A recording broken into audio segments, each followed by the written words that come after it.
Pai, do Filho e do Espírito Santo. Amém. Bom dia a você que nos acompanha. Estamos aqui no nosso mais um programa Sede Santos.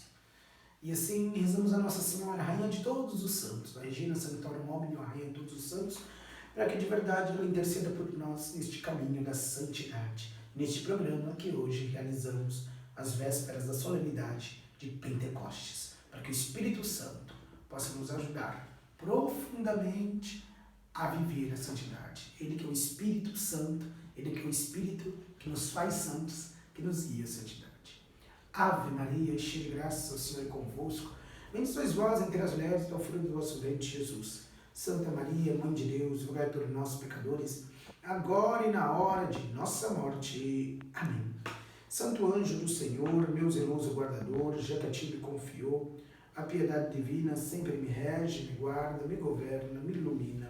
Amém. Bem, querido irmão, querida irmã, este é o programa Sede Santos, onde sempre falamos da santidade como um caminho aberto e um caminho que Deus nos concede e nos chama a cada dia pela graça do batismo, um caminho aberto para todos, sem exceção. Sede Santos é a palavra que de verdade é dita em Levítico. É o Senhor quem diz: sede santos, porque eu, o Senhor, vosso Deus, sou santo. E de fato a santidade é a grande meta de todos aqueles que realmente conheceram a Cristo e querem se parecer com Ele. Ser santo nesse sentido não é difícil, porque somos chamados, de fato, a viver a santidade a partir de Cristo, que é o modelo perfeito da santidade. E a santidade é uma graça, é um dom, ainda que muitas vezes nos vejamos incapacitados para um caminho tão alto e tão belo, mas de verdade o Senhor nos dá a certeza de que Ele está conosco, de que Ele de verdade nos fortalece. A santidade então se torna uma graça e um dom. Basta, por isso é importante, como dizia São João Paulo II, no Novo Millennium, a arte da oração. Saber rezar, rezar bem, né? A oração, ela é importante porque a oração é que me alcança a graça, o dom da santidade. Bem, como sabem, quem acompanhou já mais de uma vez este programa, ou menos uma vez, sabe muito bem que aqui nós tratamos de algum dos santos, né? E hoje nós queremos tratar de mais uma figura, mais uma personagem santa. E hoje a santa, uma mulher, é a santa do dia, desse 30 de maio, Santa Joana d'Arc. Uma santa bastante interessante, uma virgem consagrada a Deus, sua castidade, sua virgindade, mas ao mesmo tempo uma militar, de fato, uma mulher que lutou, né, verdadeiramente pelo reino de Cristo, que lutou como um soldado no campo de batalha mesmo, de verdade, uma comandante de exércitos, né? Então, realmente algo interessante na história. Bem, e ao falar de Santa Joana d'Arc, nós então começamos um pouco falando da sua biografia, né?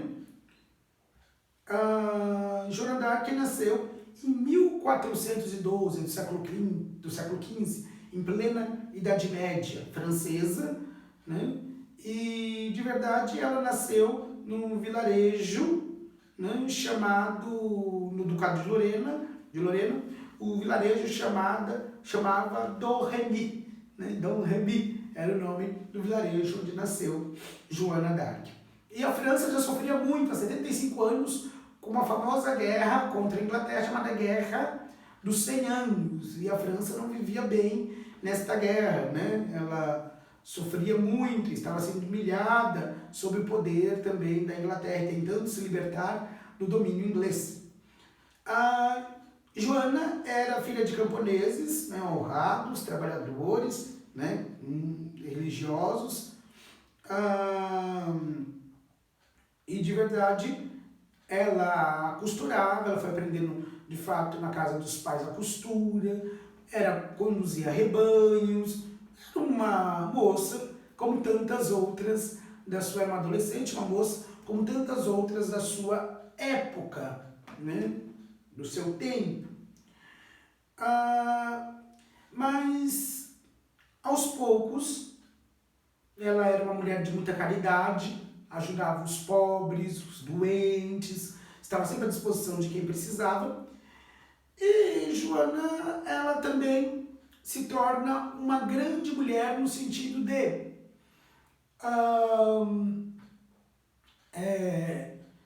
uma mulher de oração. Ela sempre estava em intimidade com Deus. Foi nessa intimidade que lhe aparece um anjo, que vai lhe conduzindo cada vez mais nos caminhos de Deus. Ela ainda adolescente, um anjo lhe fala ao coração. Um anjo lhe fala e ela vai escutando até com esses ouvidos físicos que o anjo fala. E o anjo pede que ela permaneça na igreja, que ela reze, que ela adore Jesus. Ela aos poucos vai recebendo grandes mensagens desse anjo. E uma das mensagens mais profundas é que ela se consagre inteiramente a Deus. Então nessa época ela faz um voto de virgindade, né? Ela própria relata: quando eu tinha mais ou menos 13 anos, ouvi a voz de Deus que veio ajudar-me a me governar. Eu ouvi a voz do lado direito quando ia para a igreja. Depois que eu ouvi essa voz 3 vezes, percebi que era a voz de um anjo. Ela me ensinou a me conduzir bem e a frequentar a igreja, né? E depois ela vai ouvir várias vezes essa voz, né? E ela ouvir a voz do seu Santo Anjo da Guarda, de São Miguel, né? E a voz desse anjo que ela ouve a primeira vez é de São Miguel, que ela ouvirá outras vezes. E é São Miguel, o celeste combatente, celeste comandante, né? Das milícias do céu, será ele que falará ao ouvido de Joana. E um dia São Miguel dirá a ela que era necessário que ela fosse em socorro ao rei da França. E aí então, de verdade, na história toda, a França brigando com a Inglaterra dominando a França, né? Eram tempos difíceis. Em 1420, a França foi obrigada a assinar um humilhante tratado, Tratado de Troyes, e o rei da França então perdeu o trono em favor do rei da Inglaterra. Assim, a nação francesa estava nessa dificuldade tão grande. Quando ela completou 17 anos, as vozes que ela ouvia do céu lhe indicavam que o momento de agir chegara. Então, saindo da casa paterna, né, conseguiu convencer os pais, rezando com eles, que ela tinha essas vozes, esse desejo, que Deus lhe falava ao coração e aos ouvidos.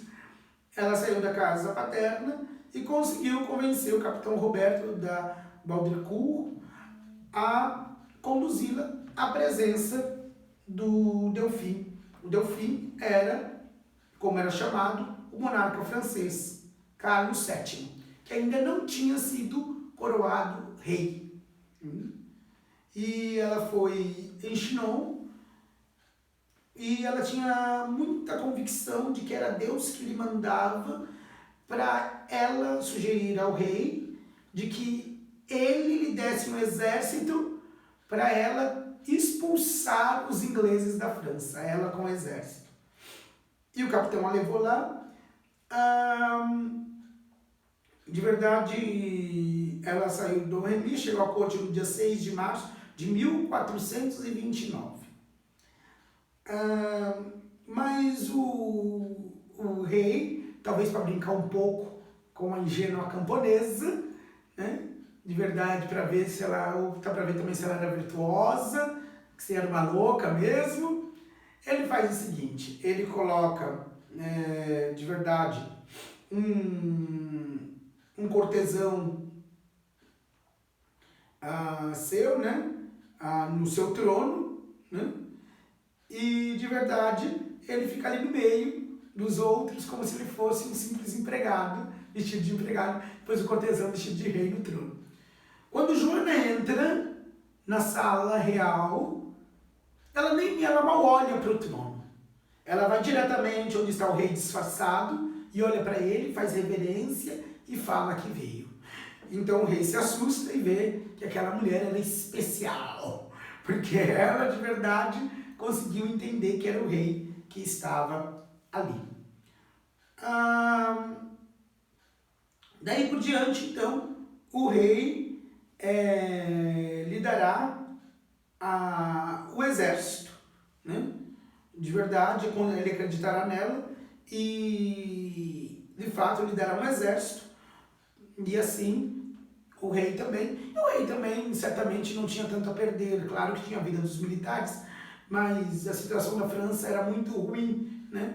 Talvez impulsionado por isso também, e por alguma inspiração também do seu coração, né? De que Deus mandava, né? Quem sabe não seria essa a salvação, né? E assim, ele permitiu Joana realmente conduzir o exército. E Joana conduziu o exército ao seu modo. Como foi isto? Primeiro, ela usava roupas masculinas, roupas de soldados, né? Joana sempre com roupas de soldados. Lhe ofereceram muitas armas bonitas, armas realmente que eram eficazes para o combate, mas ela preferiu uma espada que trazia 5 cruzes, simbolizando as 5 chagas de Cristo. Esta foi a arma de Joana, né? E ela disse que não queria uma espada para assassinar, ela queria uma espada para empunhar, como de fato São Miguel lhe dizia. Muito bem. E ela trazia um estandarte com os santíssimos nomes de Jesus e de Maria. E assim ia Joana para o combate, com a espada no flanco e o estandarte na mão. E assim ela foi conduzindo o seu exército. No exército era proibido bebida alcoólica, né? Que para a guerra não poderiam ingerir bebida alcoólica, mas e também não podiam ficar jogando. Iam fazer um voto com Deus de não fazer nada disso, e assim foi, né? Um verdadeiro penitência, jejum mesmo, abstinência, para que pudessem ter força no combate. Todos se confessaram, fez todos os soldados se confessarem e também receberem a Santa Comunhão antes do combate. E foram para Orleans, para a grande batalha de Orleans. E, de fato, a tomada de Orleans teve em si um grande triunfo. Ninguém explicava como os ingleses eram tão fortes e tinham vencido até ali. Mas a partir dali, Joana ia conduzindo os exércitos, inspirada pelos anjos e dizendo exatamente o que deveria ser feito. E todas as estratégias que Joana usou levou a França à vitória, né? Depois houve ainda outras grandes vitórias e assim renascia de novo a França, unificada e vitoriosa graças à liderança desta grande mulher, Joana d'Arc. O rei voltou a ocupar o seu trono e em 17 de julho de 1429, Carlos VII foi solenemente então coroado, ele que antes não tinha sido coroado. E aí ela do lado, de destaque, do lado do rei, o rei fez questão de tê-la do lado na hora da coroação, e ela empunhava o estandarte com o nome de Jesus de Maria. E alguém me perguntou, mas Joana, esse estandarte é de guerra, por que está aqui nesse momento tão festivo? Aí ela disse, o estandarte que me acompanhou no momento de guerra e de luta, deve agora me acompanhar no momento de vitória e de glória. E de fato, então, estava coroado o rei Carlos VII. Mas ainda ela não contente com a presença dos ingleses, ainda eles não tinham sido totalmente banidos, ela entendeu que poderia fazer uma nova batalha. O rei permitiu, mas nenhum exército de fato deu a ela. Ela própria teve que se esforçar para reunir o exército. E aí ela foi para acompanhar, e em 1430 ela foi para essa batalha, mas ela foi capturada como prisioneira pelos soldados de Borgonha.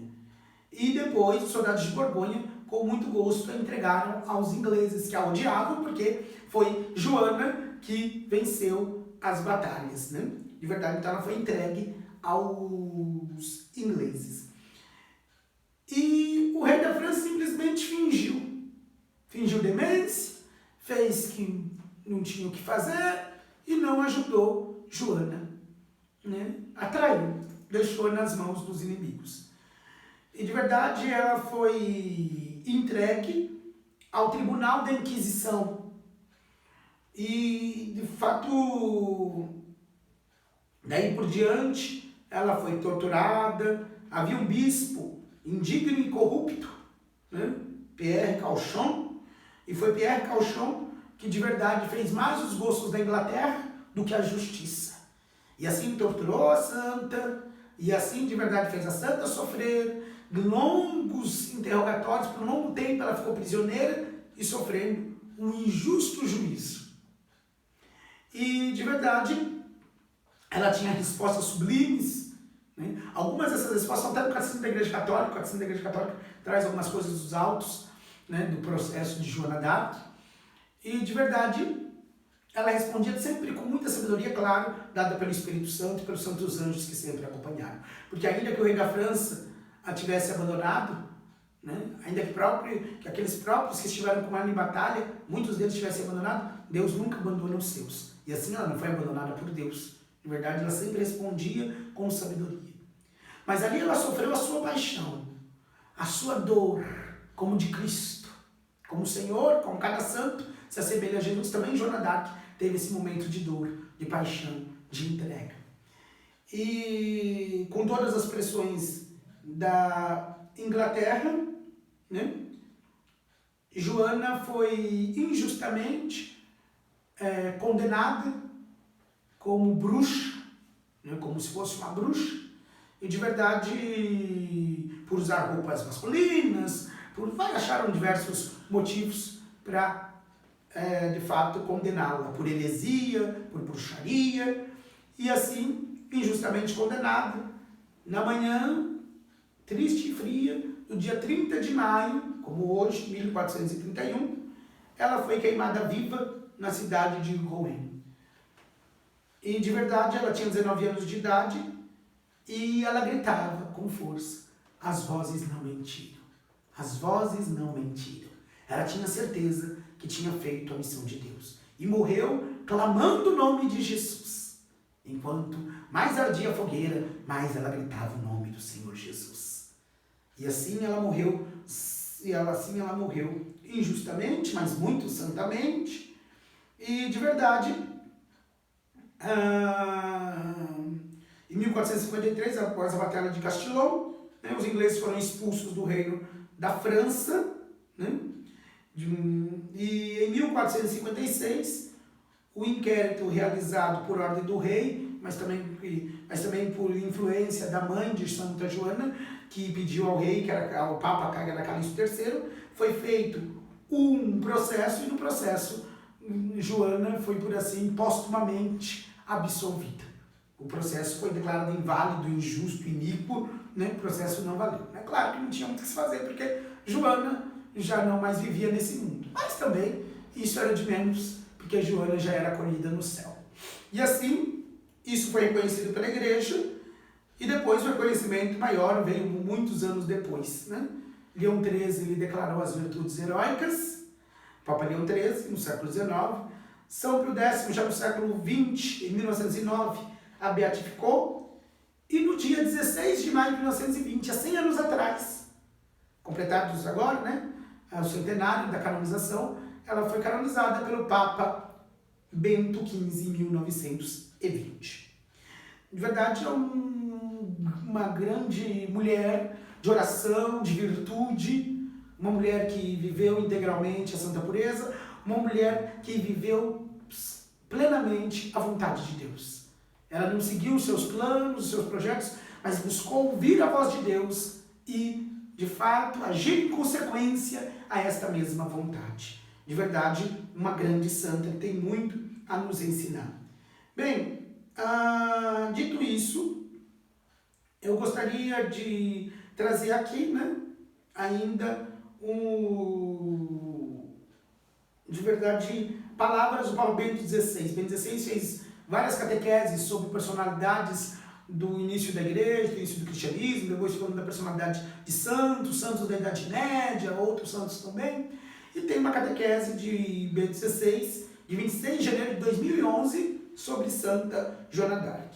Depois de falar um pouco do que a gente já falou um pouco aqui sobre a questão da biografia da santa, né? Bento XVI faz algumas considerações sobre a santidade de Joana d'Arc.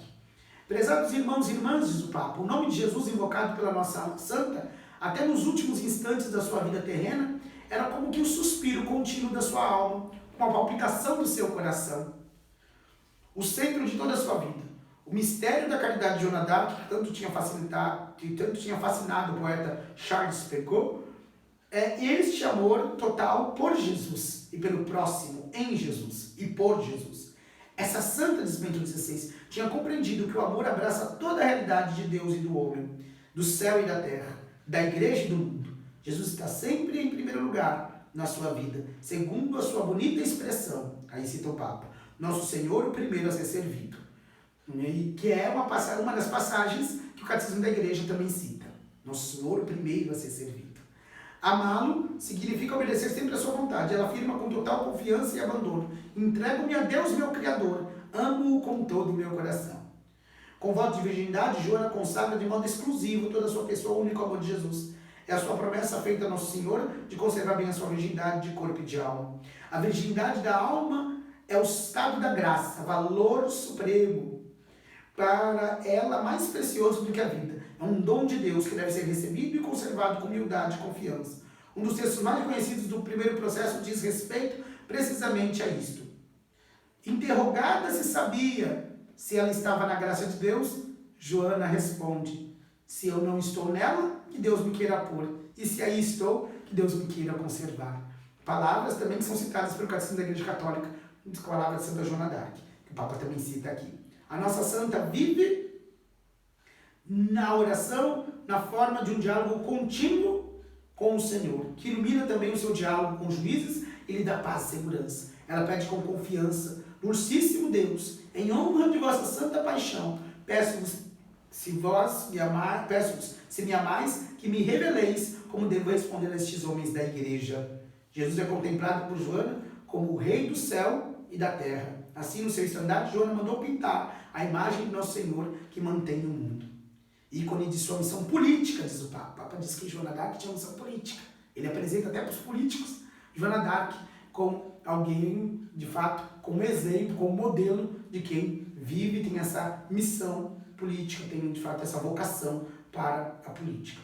Ele continua o Papa dizendo a mesma coisa. A libertação do seu povo é uma obra da justiça humana que Joana realiza na caridade por amor a Jesus. O seu é um bonito exemplo de santidade para os leigos comprometidos na vida pública, sobretudo nas situações mais difíceis.